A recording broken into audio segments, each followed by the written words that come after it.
So, for example, for physical materials, you will buy one physical item that can be lent out to one person at a time, and you replace it if the condition gets bad.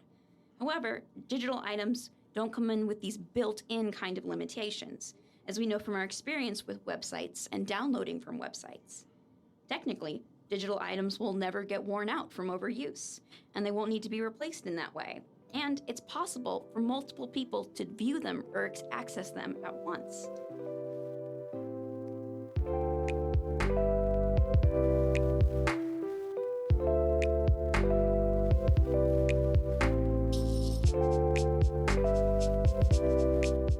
Welcome to the Rockford Public Library podcast. I'm your host, Lara Griffin.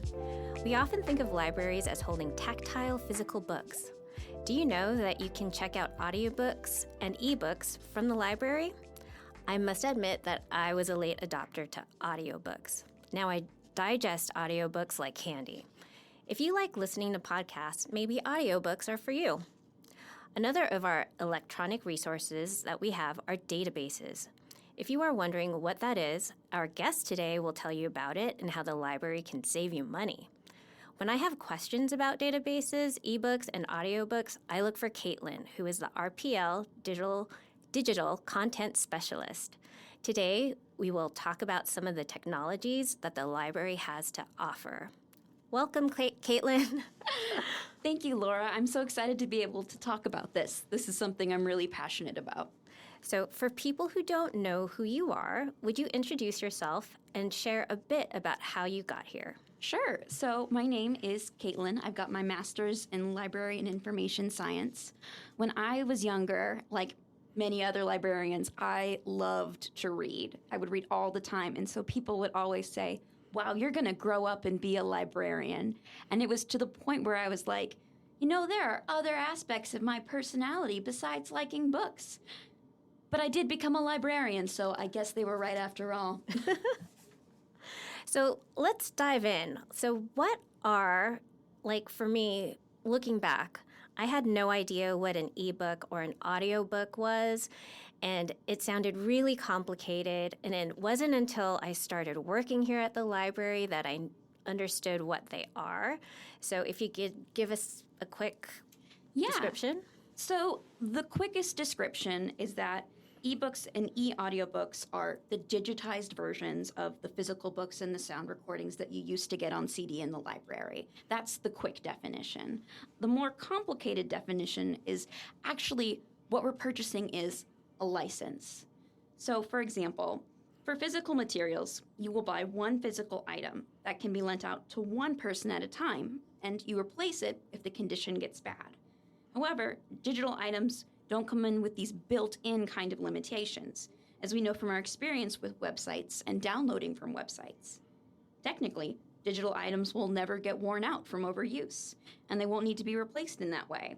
And it's possible for multiple people to view them or access them at once. This is not a very profitable method for publishers, as you might imagine, who would prefer that libraries and other institutions buy more copies of their book than less. So instead, we created licensing models, and this is closely related to copyright. So a license agreement is, in my own words, an agreement between the publishers, the library, and the platform that hosts the content. Mm-hmm. So, for example, Cloud Library is the platform through which you access different materials like lessons in chemistry, Onyx Storm, all the ebooks and the e-audiobooks that you're listening to. So the terms of these licensing agreements are the length of time that the library can use and loan the digital material, how many people can access the material at one time, and how many times that the item can be loaned out. So when we buy licenses, when we buy ebooks, what we are buying isn't so much like a product.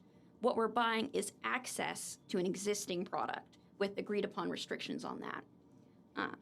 So when we bought lessons in chemistry, mm-hmm. which we definitely bought multiple copies of, just because we bought a license doesn't mean that we now own that access forever. Instead, when we bought the ebook, we bought the license agreement. So it can only be used by one person at a time at the agreed upon price set by the publisher for a set period of time, which in this case was a year. So what the library did was we paid for 1 year's worth of access for one person at a time to access that license. So is that why if I try to put a hold on it and somebody else already is like listening or reading it, I'm not able to access it? Right. A lot of people are confused as to why there are holds on digital items because, of course, we understand that technically they can be accessed by multiple people at once. But because that's not a sustainable model for the industry, that's not how it's turned out and how libraries actually function in those models. So what happens is a book will be popular, like Lessons in Chemistry, and then the year will be up. So then we will buy again the item for the full price in order to be able to provide one copy for 1 year. If we want to provide multiple copies during the course of that year, we will buy the license multiple times, and then we will have to renew all those licenses each year as we think the demand is going to be. Oh, so that's interesting. So do you usually buy one license per book, or do you buy multiple? Yeah, so that's a great question. It depends on the demand. Okay. That's why it's so important to place suggestions for items directly in Cloud Library, because sometimes items will come and they'll be in the recommendation carts, and they will be very old items. Maybe the information is outdated, or they'll be older but still very expensive, and the library has to make a decision between what are sustainable ranges of items that we can buy based on certain standards. Yeah, that makes sense because I think at times I'll listen to a podcast, there's an author, but their book is like 4 or 5 years old. And then I'm like, oh, I really want to read that book. And I notice like that we may not have the physical copy, but we may have the ebook or the audiobook, or we might not have it at all. And so then I look for you and I'll ask, hey, can we get this book? Yeah, so people are confused because they're like, well, at one point, this was a very popular book. Why don't you have it? And understandably, for major authors, they'll be like, why don't you have this whole important series? And the answer is we can't afford to keep buying the entire series each year. So we do have to make decisions based off of that. So whenever items come into the carts, I have to ask myself questions like, is this a series? How did the earlier works in the series do? Do we even own any of the earlier volumes in the series? Because just owning volume 5 isn't very helpful to most people. Who is the author? Are the author's other works very popular? Is this a genre that does well and that people in Rockford are interested in? What are the publications like Booklist and Publishers Weekly, which do book recommendations, what are they saying about it? Because sometimes they can get pretty savage. Okay. I always enjoy reading Kirkus reviews, for example, because they get straight to the heart of the matter. They will tell you things like, a sensitive book with informed opinions. Or they'll say something like, a massive miss from a usually popular author. Disappointing. Skip for next time. So I do love to consult those as well. Another thing that we do have to consider is, do we have the physical copies of the book? If it's an ebook and there's not going to be a huge demand on it, but we do have the physical copy available, it might be the prudent choice to get a different digital book, which we can't make available physically. So like that, I guess it makes me think, are ebooks and audiobooks cheaper for the library than a physical book? Like I think about, one of the things I think about with these digital books is they're stored in servers, and so we don't have to take up space in our huge library. Exactly. That's why libraries can have such a huge catalog of digital items, is because we don't have to worry about storage space. But in question of whether or not it is cheaper to have digital items, the answer is definitely no, and there's about 4 reasons for that. So first, just remember, the library is probably also buying physical copies of the book. So in general, we're buying an additional copy. We're just buying it digitally. Second, the digital price will usually be the same or a higher price than the physical copy, especially as time passes. Often, the price of physical copies will drop over time. Digital copies usually retain the same price as when they were released. Oh, that's so interesting. Right. That's why I'll get requests for books from 2002, 2004, but they'll still be in the high digits because the price hasn't adjusted to the time at all. So the third reason that audiobooks and ebooks are more expensive is because you have to consistently replace them. Most items only have a 1 or 2 year limit before we have to repurchase it. Most physical items, we don't have to repurchase that often. So the argument often said by publishers and other people in the industry is, well, you have to replace physical items. Why should you not have to replace digital items? But the truth is, you just don't replace physical items that often. And because you're limited by space, people understand more why you don't have an older copy of a book versus a new copy of a book. Mm-hmm. But digitally, people are aware that there's no limit on space. So people ask, well, why don't you have both the old copy and the new copy? Which the answer, of course, comes to pricing. And then fourth, the demand's just a lot higher, especially for audiobooks. Audiobooks are far more expensive than ebooks, both physically and digitally. However, when audiobooks were on CDs, they were less convenient to use because you had to use them with the CD player or in a car. While there was a demand, it definitely was not as strong as a demand as it is right now, and there definitely wasn't as huge of a range of different items that people can request from. Yeah, that's so interesting. I've seen my audiobook usage go up so much, and currently I probably have like 4 books that are checked out. Oh, yeah. And good power user. Yes. Use those resources.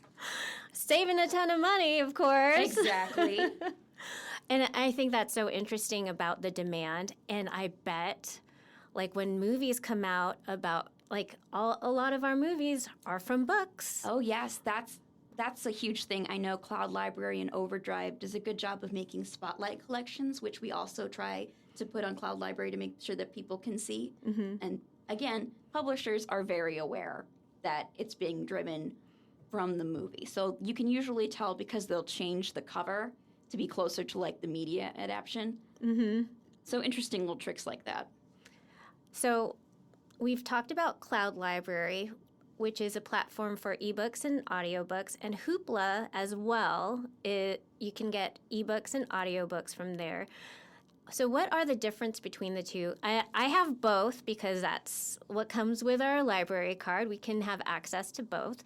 So could you share with us like what that difference? Yeah. So for a patron, the biggest difference between Hoopla and Cloud Library is that Hoopla has multiple different forms of media. So not only does Hoopla have ebooks and audiobooks, it also has movies and TV seasons and comics. They just have a wider catalog. But the big difference between the two of them uses the licensing that I talked about earlier. So for Cloud Library, most items we buy individually. So we go through that cart, we check each item, we look through the lists and add them. Hoopla is different. In Hoopla, the publisher has already made a deal with Hoopla to sell them a bulk amount of licenses. So it's between Hoopla and the publisher what items are available on Hoopla. Then Hoopla makes the items available to libraries. The libraries are then not charged just for having the license available. The libraries are charged by what items people check out. Mm-hmm. And that's why we have to have Hoopla checkout limits. Because people can just check out as many items as they want within the 15-item limit. Okay. So what limits checkouts in Hoopla, unlike Cloud Library, is not the holds. In Cloud Library, you have to wait for a license to be available. Mm-hmm. Hoopla, instant availability. If you have the checkout, you can check out the item. Okay.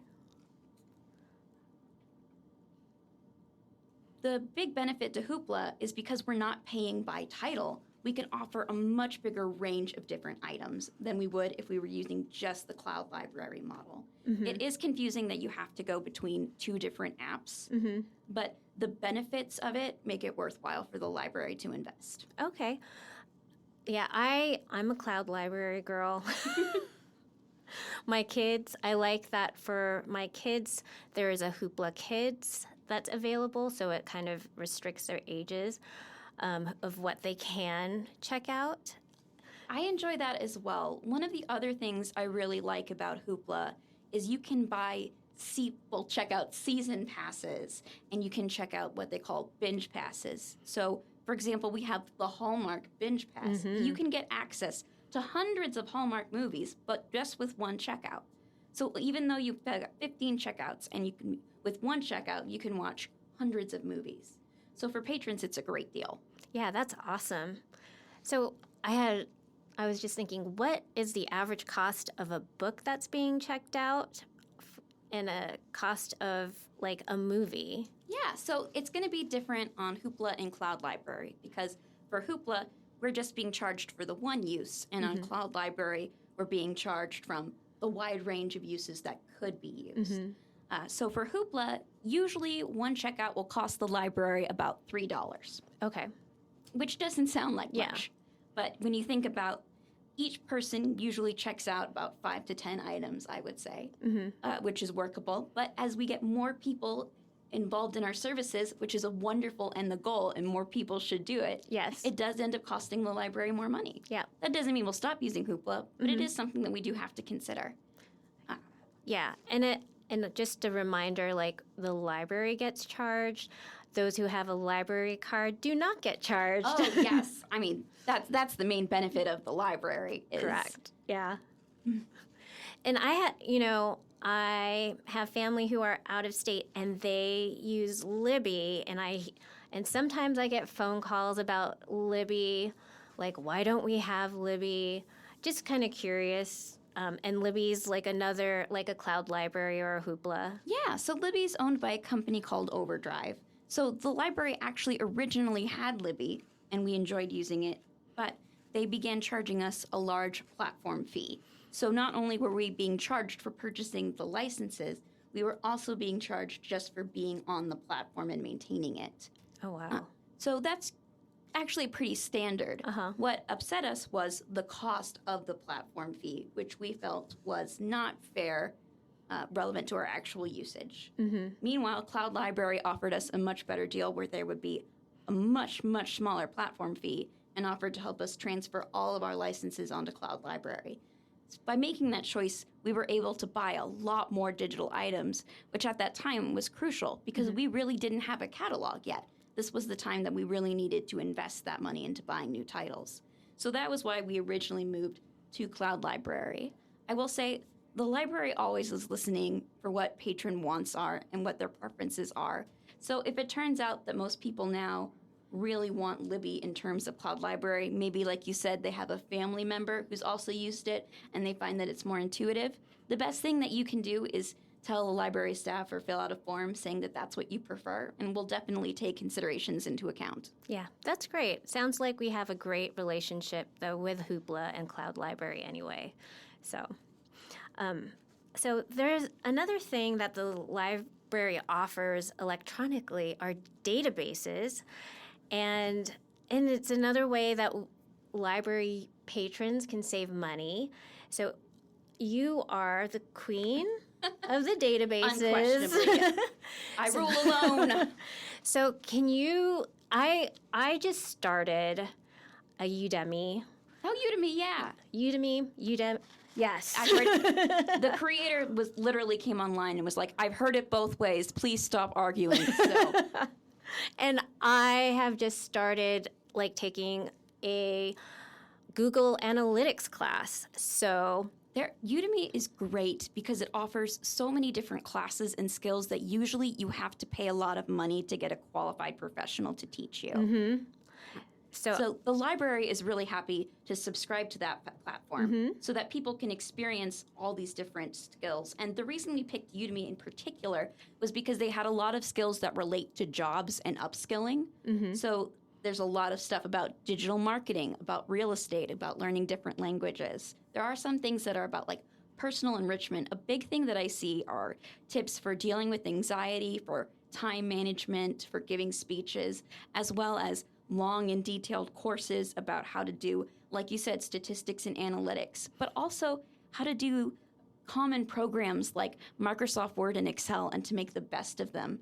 I recently took an Excel course, and I was a little embarrassed because I thought Yeah, Microsoft Excel. I know what I'm doing. Mm-hmm. And I've seen your Excelness. I've got a good spreadsheet game, I will say. That's what I thought. And then I took the course, and I was like, there is so much more that I can do using this program. Oh, that's so and cool. I didn't even know. It's really expanded, especially the way that I'm able to work and manipulate data and present it to people. Oh, that's great. So Udemy is one of our databases that we have. So can you just share, what are databases that we have in the library and, how people can access it? Definitely. So I would say we largely have, two kinds of databases. There are more academic databases, which are the ones that people usually think about. So there's something like our Science and Information and our Alternative Health Watch, Gale History. Those are the ones that people really think about. So what happens is platforms like EBSCO gather information from different scholarly journals and collect them onto one platform that people can search and use. So that's their traditional research that people think about, especially with academic libraries. Mm-hmm. People usually have the most experience with those because that's what people work with in school. But I'm also really proud of the fact that we also offer services that are more practical, not just for getting knowledge, but also for performing important tasks. Mm-hmm. For example, we have Resume Creator at the Rockford Public Library as one of the digital services that we offer, and it will help people to construct and put together a resume just by entering information into the assigned fields. Oh, that's so important. Similarly, we also have ones like Gail Peterson's Test and Career Prep is a database and service that I am a huge fan of.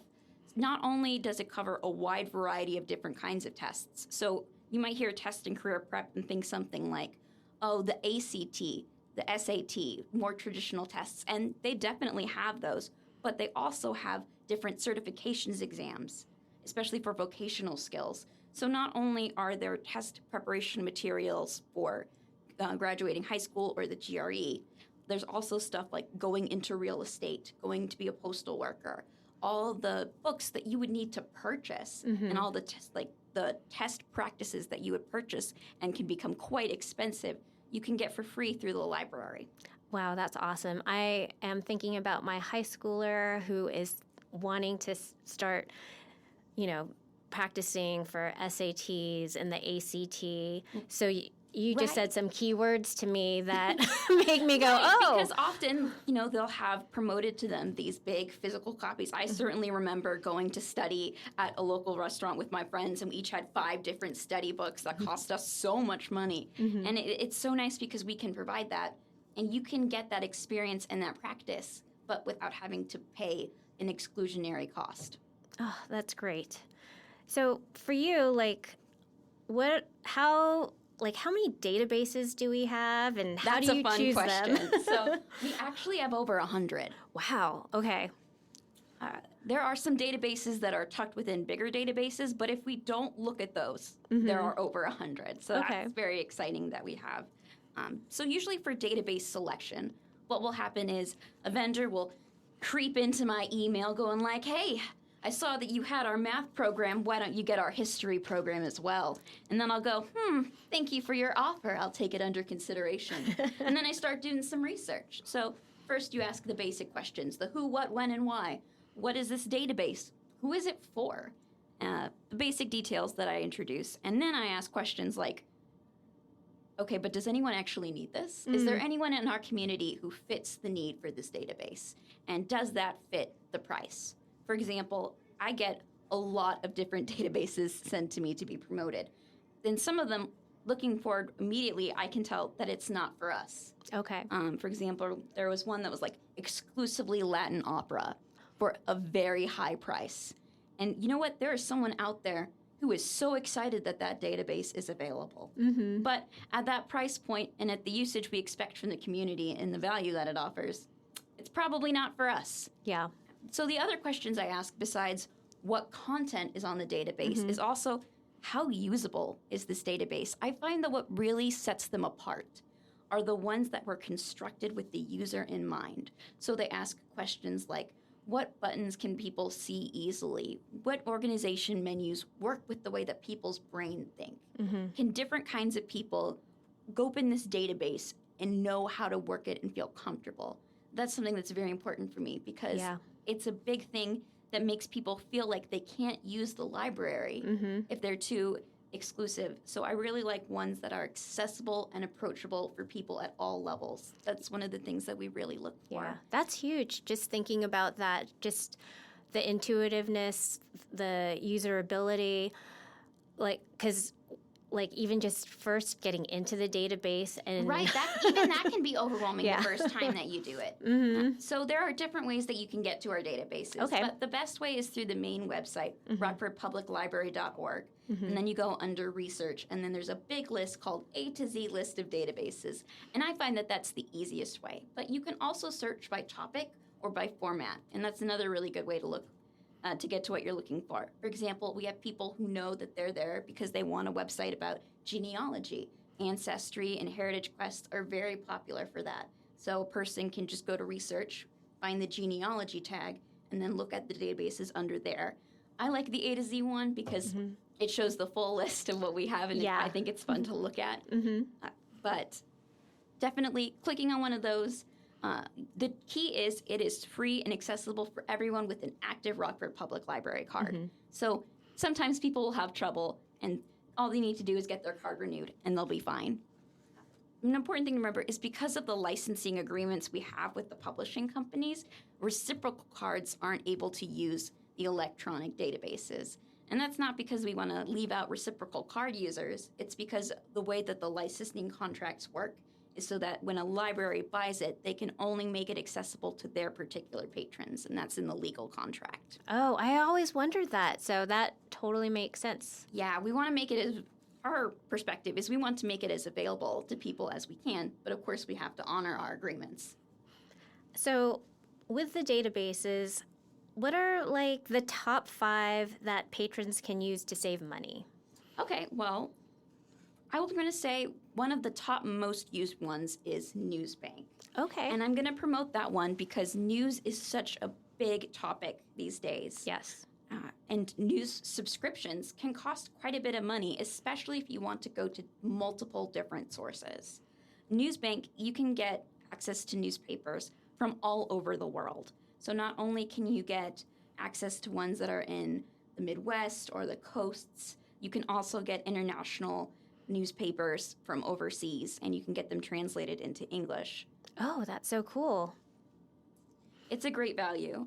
Of course, Canopy and Hoopla are both databases where people can stream. So that's a big money saver is if you can avoid using streaming services every now and then, that's a good way to save money. I also really promote Consumer Reports. Consumer Reports, a lot of people know about. I use them to help decide what car I was going to buy. I wanted to look through all the specs. It was super helpful on finding the best deal. So I definitely recommend for major electronic purchases like that you check out a site like Consumer Reports. Another one that I really promote is Mango Languages. A lot of people want to learn languages, which is great. Mango Languages is great because it is a free way to get that language practice in. A lot of people like to use it on their mobile phone. They use it primarily through apps, super quick and convenient. And of course, the other ones I have to really promote for value are Gale courses and Udemy, because those courses are ones by experts that you usually have to pay for.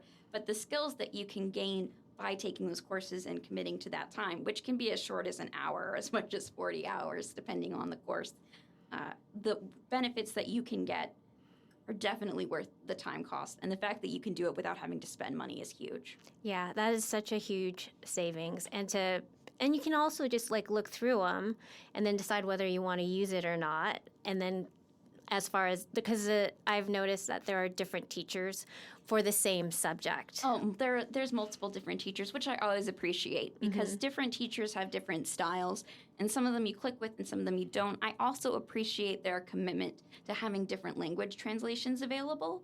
So not only do they have ones which can be subtitled into different languages, they also did their best to get speakers, native speakers in that language, to be able to provide courses as well. So that's great.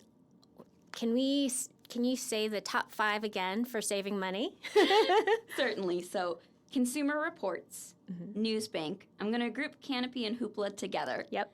Mango Languages, and then Gale courses and Udemy, and I'm going to slide in Peterson's test and career prep underneath there. Yes. Because saving on those, again, even those vocational tests and certifications can be big. That's great. So is there anything that you'd like to share that we didn't hit today?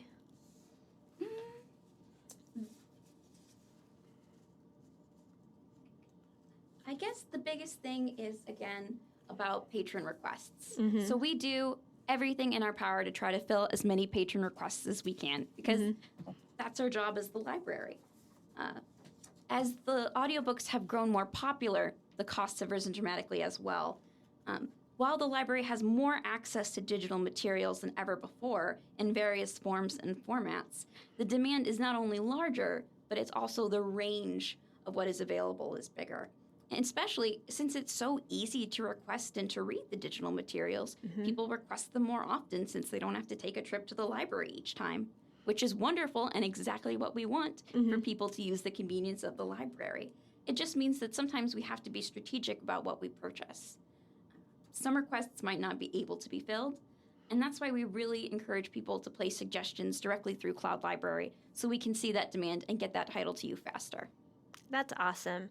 I appreciate you coming in today, Katelyn, and your expertise in these subjects and helping us to learn more about the electronic resources that are here in the library that, I had no idea. Like, we always think about the library just for getting a book, but there's so much more to it. And so thanks for coming in and sharing your wealth of information. Well, thank you so much for your interest and for letting me talk about it.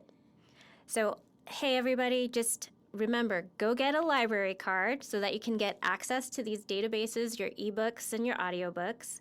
Download the RPL app. You can also get a link to our podcast from the RPL app and subscribe to the podcast. We hope you can enjoy the library, come in and visit, and thank you for listening today.